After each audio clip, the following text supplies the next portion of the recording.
Hello, Uggies Worldwide. I'm Dave Casler, amateur radio call sign KE0OG, here with another episode of Ask Dave. Today's question is about sidetone, and I've put a few charts together. Not only do I want to answer the specific question about how to do this on an Icom 7300, but more generally what sidetone is and how it came to be. So just a little bit of both here today. First, let's go to the question. This question comes from Deuce 2. He says, I have a question for you about the Icom 7300. I'm working CW, and I cannot figure out how to adjust the volume on my paddle. Can you advise me? The answer is absolutely. Now, the first problem that we run into here is a problem I run into a lot when I go to the store. I know exactly what I want. I can picture it, but I can't remember the name for the stupid thing. In this case, the first thing to know is that what you are referring to is the side tone.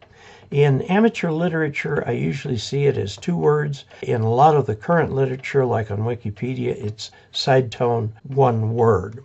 Okay? Now, let's take a little bit of a picture here so we can see what it is that sidetone is. Okay, this is a little QRP radio right here. And we got battery, we got speaker, and we've got a Morse code key right here. Now, when you press the key, if there is no volume, this is what you hear.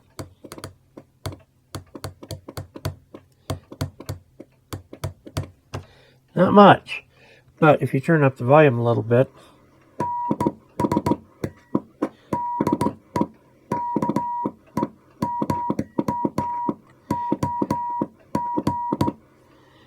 okay, now that was done on a dummy load. We got a dummy load in the back of this here, and I can just see it over there on my Icom 7300. Let's talk a little bit about the history of radio Morse code sidetone. Back in ancient times when they did sparks were very noisy. And you knew when you were transmitting because of the noise of the spark, which was quite a nasty growl, would tell you what you're transmitting. Step 2, people went to continuous wave, or rather tube transmitters. There were no tones while transmitting, so you have to key without hearing what you're doing. The next step that everybody went to was something that would somehow create a tone on the side, if you will, separate from the radio, indicating the transmitter is sending. Now today, they've modified it more, so you hear your side tone, but not only does it tell you you are transmitting, but also on what frequency relative to the received signal. If you can get your side tone to match the received signal, you are at what is called zero beat. Let's go back a ways. This book, Understanding Amateur Radio, was published by the ARRL in 1971, so 2 years after I graduated high school. Note the crazy low price, $2.50. Wow. There wasn't much inflation then, and so they went ahead and printed the price on the books.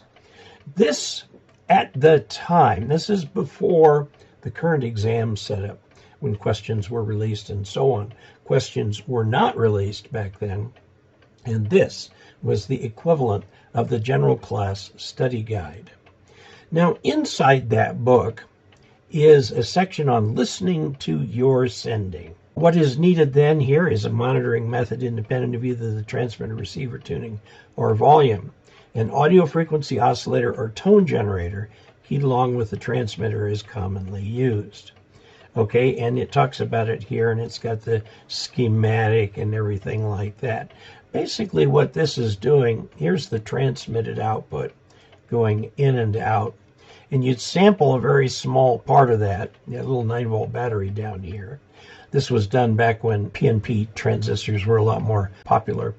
The problem with PNP transistors is you often had to feed them with negative voltage, which is the case here. This would sense the presence of RF, and it would cause a tone to come out. It shows you how to work it. It's a fairly sizable little object. The tone that came out had no relationship to the RF frequency of the tone that was being sent out. It was just literally a tone on the side so you can hear your sending.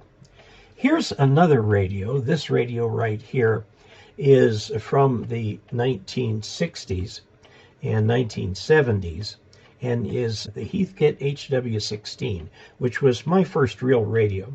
This is the key line right here, and it comes into a very simple circuit, a neon bulb and a little capacitor.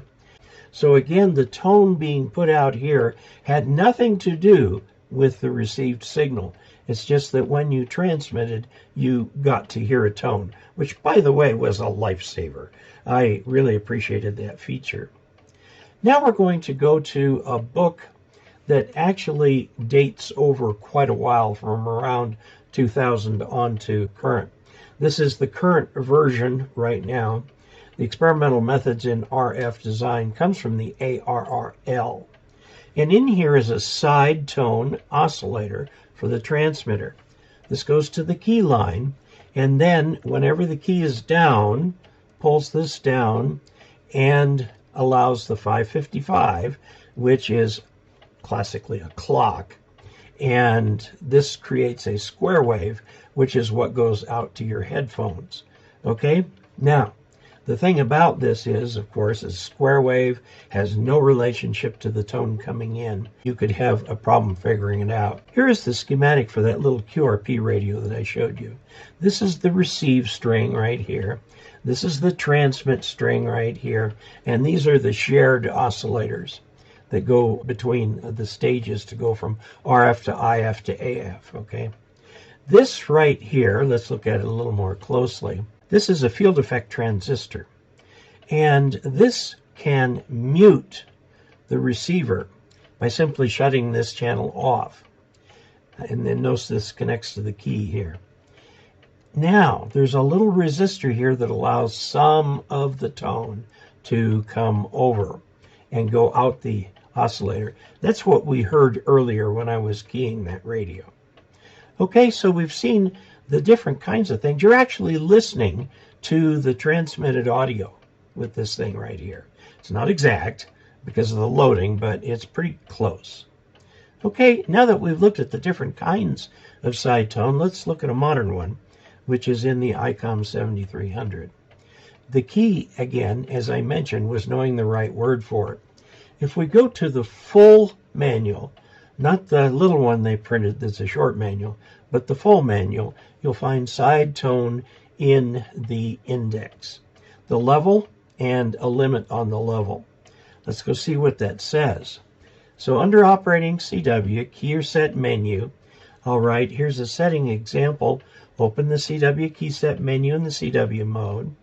Okay, select the setting item, and you do this by rotating the multi-knob, and then when you get on it, you can push it. Side tone level. Okay, the default is 50%, which is where I have mine set. Okay, if you want, you can adjust it with these push buttons. 50% is normal. Okay, so this is set a little high. And then you push exit, this is exit down here, several times. And this also lists it as the output, the default 50%. And you can adjust the CW side tone output level. Very simple to do. Some people like a quieter one, some people like a louder one. Now, the term side tone is not just for Morse code, it's also for voice. If you've ever listened on an old telephone, POTS, by the way, is an industry standard abbreviation for plain old telephone service. POTS, okay? The microphone and the earphone are wired in series, so while you're talking, you can hear yourself talk in the earphone. Now, this has an advantage. It leads you to automatically speaking, not too loudly, because then it'd be too loud in your headphone, or not too softly, because then you can't hear yourself, and you think you're dealing with a dead line. So this automatically got people speaking about the right level. In amateur radio, we don't call the voice side tone a side tone. It's usually called a monitor function. Now, this works best with headphones, okay? So you put your headphones on, and then when you talk, you can hear yourself talking in the headphones. And again, it helps. If you talk too loudly, it sounds loud and distorted. If you talk too softly, you can't hear it very much. Here's the monitor function in the Icom 7300 manual. Enables you to monitor your transmitted audio. And note that this is separate from the CW sidetone. You will hear the CW sidetone regardless of the monitor. Select the mode that you want to monitor, for example, upper sideband. Note that the Icom 7300 menu function changes depending on what mode you're in. So you push function, touch the moni to turn on the moni function. Okay? Then what you're going to do is hold it down for a full second, and that will bring up this screen right here. You have your multi-knob here. You got RF power, mic gain, compression, and monitor. And by rotating this, that brings you down to this point right here. And you can press on it and then rotate the knob again to change the level, and then push it when you're done. Okay? And there you have it. Today, if you match your sidetone frequency to the frequency of the incoming signal, you've done what's called zero beat. So the receiving station will hear you exactly on the frequency that he or she sent. There is a little button on the front of the Icom, and it's called autotune. And if you are listening to a CW signal and you push autotune, it will adjust the frequency of the receiver to exactly hear that on whatever you have set as your sidetone frequency. The default is 700 hertz. My recommended frequency for that is 700 hertz. It seems to be a good compromise of between too high, too low, and so on. So you tune in closely, push that button, and it'll bring the frequency to it. On other model radios, they have a function called spot. If you press the spot, it sounds a tone, which doesn't go out over the air, sounds a tone, and you can adjust the dial to match your frequency right to that tone. Now, this is very good if you're trying to catch a CW station. The first thing that they're listening to is their own frequency.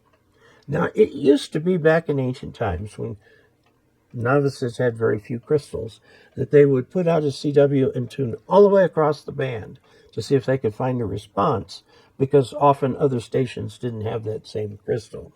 I did it a little differently. I would set everything up so that it was zero beat, and then I'd sit down and read a book, and eventually someone would call CQ, and I was able to CQ them right there. It seemed to me that whether I was tuning around or just sitting on one frequency, I'd be equally likely to hear a response to what I was sending. So there you have it. We've talked about sidetone. It's an interesting feature of the radios. It's not mentioned in the ARRL handbook, not mentioned in any of the amateur radio literature that I could find. It's not even mentioned in the small summary manual that comes with the Icom 7300. But if you're doing CW, it's crucial. It's important. So there you have it. If you'd like to help support this channel, there are a few ways on the next screen that you can do that. I encourage you to do that. And until we next meet, 73.